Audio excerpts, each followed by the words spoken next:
নমস্কার, আগমনীর ক্লাসরুমে আপনাদের স্বাগত জানাই।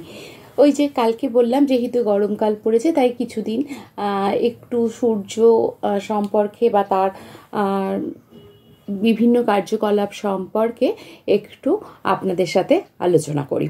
তো আজকের বিষয় হচ্ছে ইলেকট্রোম্যাগনেটিক রেডিয়েশন। ইলেকট্রোম্যাগনেটিক রেডিয়েশন কি? এই যে পৃথিবী ঘুরছে, এই ঘোরার ফলে কি হচ্ছে না, একটি চৌম্বক ক্ষেত্রের সৃষ্টি করছে।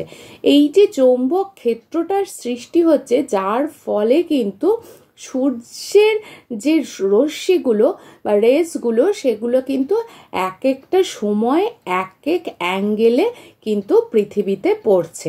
অর্থাৎ সূর্যের যে রেসগুলো, সেগুলো একদমই কোন অ্যাক্সিসে পৃথিবী ঘুরছে বা কোন অক্ষের ওপর, মানে কিভাবে কোন দিক থেকে ঘুরছে, সেই অ্যাঙ্গেলের ওপর বা কোণের ওপর নির্ভর করে কিন্তু সূর্যের আলোগুলো পড়ে।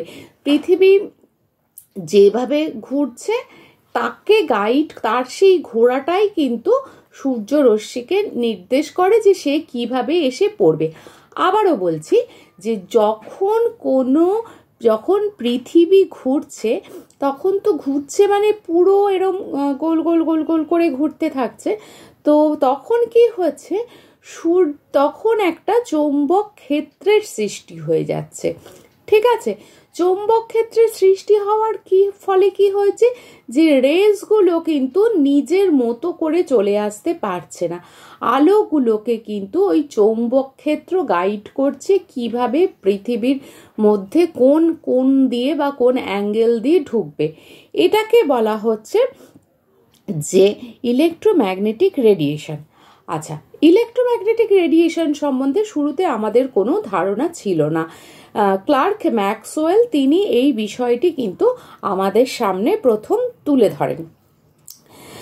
তো তিনি একটা সমীকরণের মাধ্যমে দেখিয়েছে যে কিভাবে কতটা পরিমাণ চলে আসে সূর্য থেকে একদম পৃথিবীতে। এবারে আসি যে শুধুমাত্র কিন্তু বিষয়টা যে ওই পৃথিবী ঘুরছে ঘুরছে ঘুরছে তার ওপর নির্ভর করছে এমনটা নয়। এর সাথে সাথে আরও একটা বিষয় রিলেটেড রয়েছে, যেটা হচ্ছে যে ওয়েভলেন্থ, অর্থাৎ সূর্যরশ্মির যে তরঙ্গ দৈর্ঘ্য, সেটাও কিন্তু একই সঙ্গে গুরুত্বপূর্ণ ভূমিকা পালন করে। তো পৃথিবী যখন চৌম্বক ক্ষেত্রটা তৈরি করছে, সেই চৌম্বক ক্ষেত্র কোন তরঙ্গ দৈর্ঘ্যের রশ্মি অ্যাকসেপ্ট করবে এবং কোন তরঙ্গ দৈর্ঘ্যের রশ্মিকে রিজেক্ট করবে, এই অ্যাকসেপ্টেন্স এবং রিজেকশন দুটোই কিন্তু ওই চৌম্বক ক্ষেত্র এবং তরঙ্গ দৈর্ঘ্য দুটোর ওপর কিন্তু নির্ভর করে। এবং এই নির্ভরতার ওপর বেস করেই কিন্তু আমরা কি করি, সানরেজ বা সূর্যরশ্মি পাই। এবার হচ্ছে যে চলুন আমরা কিভাবে প্রমাণ করব যে সূর্যের যে রশ্মিটা আসছে সেটার মধ্যে এত পোটেনশিয়াল বা এত এনার্জি রয়েছে, সেটা আমরা কি করে বুঝবো। একটা সহজ সরল কথা আমরা আগেও পড়েছি, এমনিও আমরা জানি যে সূর্য হলো একটা রিনিউয়েবল রিসোর্স, মানে যেটা কখনো চট করে ফুরিয়ে যাওয়ার সম্ভাবনা থাকবে না। তো এইটাকে ব্যবহার করে ইদানিং আমরা কি করছি, প্রচুর পরিমাণে সৌরশক্তি বা এনার্জি বা একদম সোজা সাপটা বাংলা কথায় হচ্ছে বিদ্যুৎ শক্তি তৈরি করছি। তো কি করে করছি, এই যে ফটোভোল্টিক সেল তৈরি করছি, এই ফটোভোল্টিক সেল হচ্ছে কাইন্ড অফ ম্যাগনেটিক ফিল্ড।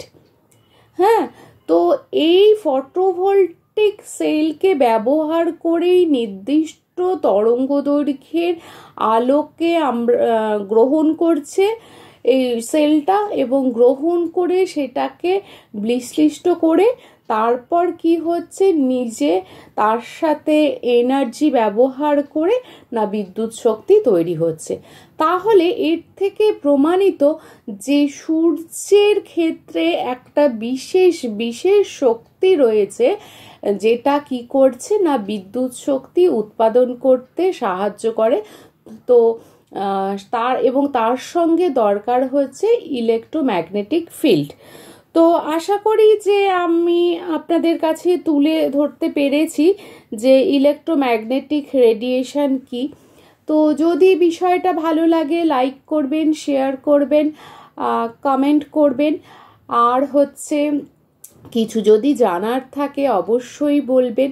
আর নতুনদের রিকোয়েস্ট করব প্লিজ সাবস্ক্রাইব করে দেখবেন। আমার মনে হয় যে পরিবেশের জন্য এই ছোটো ছোটো ইনফরমেশানগুলো কিছুই না, একটু ভীষণ কাজে লাগে। আর যারা স্টুডেন্ট আছো তাদের বলবো যে তোমাদের ক্ষেত্রে নোট তো তোমরা পেয়েই যাবে, তো একটু যদি মন দিয়ে শোনো তাহলে বোধহয় বুঝতে তোমাদের আরও সুবিধা হবে। তো মোটের ওপর যারা নতুন আছেন প্লিজ সাবস্ক্রাইব করে দেখবেন। আর আপনাদের লাইক কমেন্ট এগুলোর জন্য কিন্তু আমি অপেক্ষা করে থাকি। ভালো থাকবেন।